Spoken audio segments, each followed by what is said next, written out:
अम्मा, आपके बेटे ने मनी ऑर्डर भेजा है। पोस्टमैन ने बाहर अपने उसके घर के बाहर बैठी बूढ़ी औरत से कहा। उसे देखकर अम्मा की आंखें में चमक आ गई। उसने कहा, बेटा पहले मुझे बात करने को दे दो। अम्मा उसे आशा भरी नजरों से देख रही थी, लेकिन पोस्टमैन ने उसे टालने की कोशिश की। कहते हैं, अम्मा मेरे पास इतना समय नहीं है कि हर बार आपसे बेटे की कॉल कर सकूं। पोस्टमैन जाने की कोशिश करने लगा, लेकिन अम्मा ने उसे परेशान करना शुरू कर दिया। उन्होंने कहा, बेटा मैं बस थोड़ी देर लगाऊंगी। अम्मा ऐसे हर बार कॉल करने की जबरदस्ती ना करो, पोस्टमैन ने जवाब दिया। ऐसा कहकर पोस्टमैन ने अपने मोबाइल से एक नंबर डायल किया और 1 मिनट के लिए अम्मा खुश थी। वो रूखे पड़े झुर्रियों से भरी मुस्कान थी। 1000 रुपये है मम्मा। ऐसा कहकर पोस्टमैन ने उसके पास 1000 रुपये की नोटों को बदल के दिया। पैसे की गिनती करने के बाद अम्मा ने 100 रुपये की से नोट निकाल के पोस्टमैन को देने के बजाय कहा, बेटा ये रखो। क्यों अम्मा? पोस्टमैन ने पूछा। अम्मा मुस्कुराई और कही, ये मनी ऑर्डर को देने के अलावा आपने मुझे अपने बेटे से बात करने की इजाज़त दी है। ये पैसे तो खर्च आएंगे ना, इसलिए रख लीजिए। पोस्टमैन नकार करते रहा, लेकिन अम्मा ने जबरदस्ती 100 रुपये का नोट उसको दे दिया। अब बहुत सारा आशीर्वाद देके अंदर चली गई। पोस्टमैन वहां से कुछ कदम बढ़ाने लगा। अचानक किसी ने उसके कंधे पर हाथ रखा। पोस्टमैन ने मुड़कर देखा तो रामू, जो एक मोबाइल फोन की दुकान चलाता था, उसके सामने खड़ा था। भाई तू यहाँ कैसे? पोस्टमैन से रामू ने पूछा। मैं यहाँ किसी के मिलने आया था, लेकिन मेरे पास तुमसे कुछ पूछने का मामूली सवाल है। हर महीने तू ऐसा क्यों करता है? मैंने क्या किया? पोस्टमैन ने घबराकर पूछा। रामू ने कहा, हर महीने तू अपनी जेब से पैसे देकर अम्मा को देता है। उसके अलावा तू मुझे उससे बात करने के लिए पैसा देता है, जैसा तू उसका बेटा हो। यह सब क्यों? पोस्टमैन ने कुछ देर चिंतित होकर फिर कहा, मैं उसे पैसे नहीं देता, यह पैसे मैं अपनी माँ को देता हूँ। रामू को यह सुनकर आश्चर्य हुआ। पोस्टमैन ने जारी रखा, उसके बेटे ने दूर दराज से स्थान पर पैसे कमाने के लिए जाने का फैसला किया था और वह हर महीने अपनी माँ को 1000 रुपये का मनी ऑर्डर भेजता था।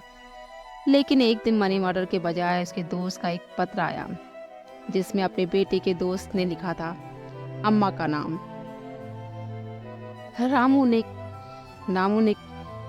रामू को बहुत क्यूरियोसिटी होकर पूछा, फिर कैसे? उसके बेटे की मौत हो गई थी इस संक्रमण के कारण। मैंने अम्मा को यह सच्चाई बताने की हिम्मत नहीं की, जो कुछ 1000 रुपये के इंतजार में थी और उम्मीद करती थी कि उसकी बेटी की हालत ठीक होगी। इसलिए मैं हर महीने उसको पास पैसे आने का मनी ऑर्डर लाता हूँ, पोस्टमैन ने बताया। लेकिन वो तेरी माँ नहीं है, रामू ने कहा। पोस्टमैन ने उसका जवाब दिया, मैं भी हर महीने अपनी माँ को 1000 रुपये भेजता था, लेकिन वो अब नहीं है। ऐसा कहकर पोस्टमैन की आंखों में आंसू थे। रामू, जो हर महीने उसके पास आकर अम्मा से बात करता था, यह सुनकर वो चौंक गया। रामू थोड़ी देर के लिए चुप रह गया, फिर धीरे से पूछा, तो फिर तू यह सब क्यों करता है? पोस्टमैन ने गहराई की सांस ली और कहा, अम्मा के लिए। मेरा बेटा वही करता जो उसका बेटा करता, इसलिए मैंने खुद को सोच कर यह तय किया कि मैं उसके लिए कुछ करूं, जिससे वो कभी ना जान सके। रामू ने समझाया, लेकिन तूने तुझे सच नहीं बताया। पोस्टमैन ने सिर झुकाया। नहीं, वो माँ की आशाओं का सामना करने के लिए बेहद कठिन था।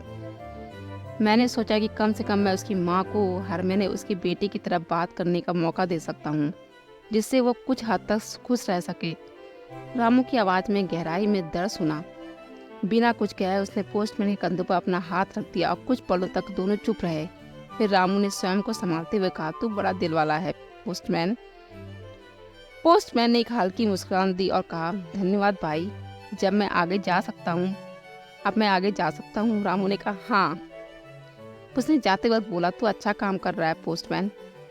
आशा है कि किसी दिन अम्मा की सच्चाई पता चलेगी। पोस्टमैन ने उसका हाथ पकड़ा, आभार व्यक्त किया। फिर वो अगले घर की ओर बढ़ गया, लेकिन उसके दिल में जो संवाद उसके साथ जुड़े दर्द का आभास था। अम्मा के घर से दूर जाते वक्त पोस्टमैन ने विचार किया कि कैसे वो सभी सालों में ये काम कर रहा है, कैसे उसके पास अपनी तकलीफ के बावजूद भी इतनी उम्मीद और मुस्कान है। उसने समझा कि ये छोटे से काम में भी उसका दिल और ईमानदारी है।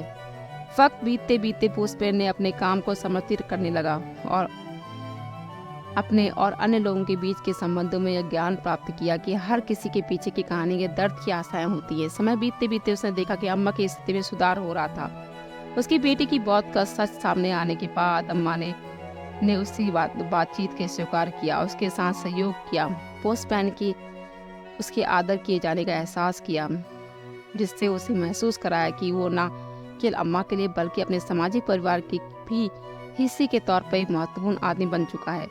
पोस्टमैन की कहानी से हमें यह सिखाया कि छोटे छोटे काम और संबंध हमारे जीवन में महत्वपूर्ण भूमिका निभाते हैं और हमें समर्पित और दयालुता से उसे निभाना चाहिए। ये कहानी हमें याद दिलाती है कि हर किसी की कहानी में कुछ सीख होती है और हमें दूसरों के दर्द को समझने और सहानुभूति करने की आवश्यकता होती है। अगर ये कहानी अच्छी लगी तो लाइक शेयर और सब्सक्राइब करना ना भूलें।